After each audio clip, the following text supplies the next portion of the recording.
Good afternoon, everyone. I suspect few among us got much sleep last night. I wanted to talk to you today because we have reached a pivotal moment in this very strange and challenging time. The 2020 election is behind us, and I am proud that as a community, we raised our voices around the issues we care about. I'm especially proud that as citizens, we exercised our constitutional right to vote. This year, many among you had to overcome significant obstacles to have your voices and votes counted. Thank you for your determination and persistence. I especially want to thank both our TC Votes colleagues who worked so hard to make sure we had all the information we needed, and everyone in our community who served as poll workers.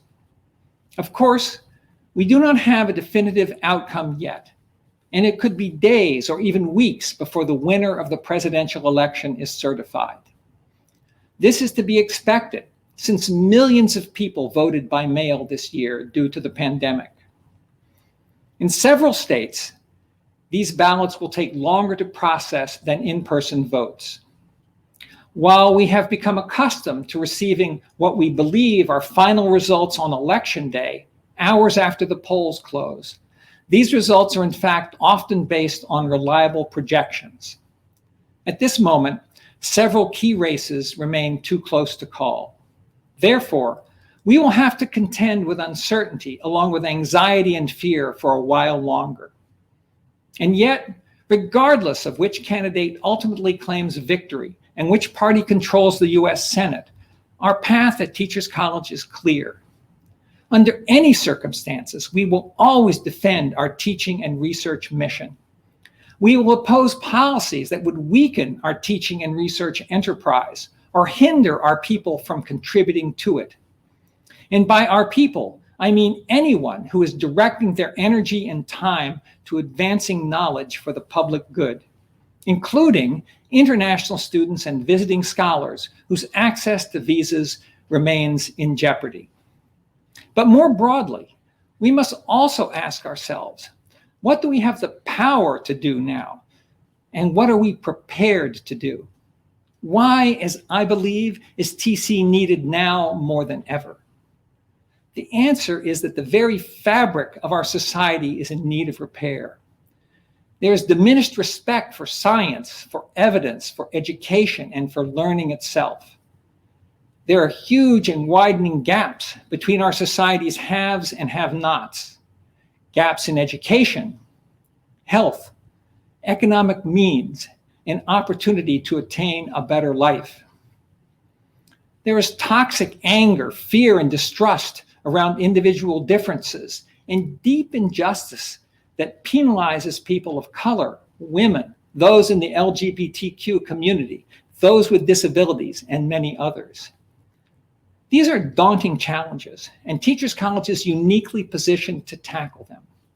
We have brilliant minds in education, psychology, and health, fields that are absolutely essential to the process of repair.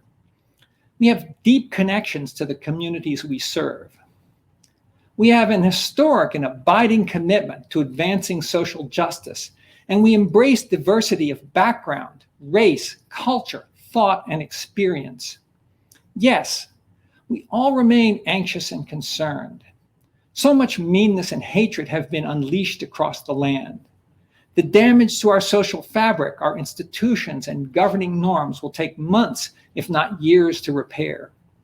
And we are still living under the shadow of the pandemic, which shows no sign of ending anytime soon. Still, we must take heart. The people of Teachers College are a caring, morally serious people who stand by the principles that have guided our nation at its best moments and at its most trying moments. We have considerable power that derives from belonging to this institution, which will continue to make profound contributions to our society's well-being. And we must continue to draw strength from one another. We have set aside some time this Friday, November 6th, for us all to come together as a community during this tense time. First, I encourage all of you to attend a wellness town hall at 12:30 p.m., where experts from our TC faculty and staff will offer practical advice to help us get through these trying days.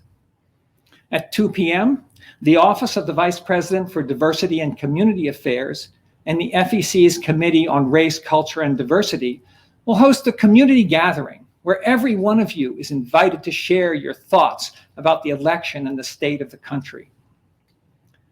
Even before the election, we recognize that the work of repairing, rebuilding, and healing our country and world would be long and hard. Still, repairing the world is what we do. It is who we are. Now is the time for Teachers College to show the world who we are. Thank you.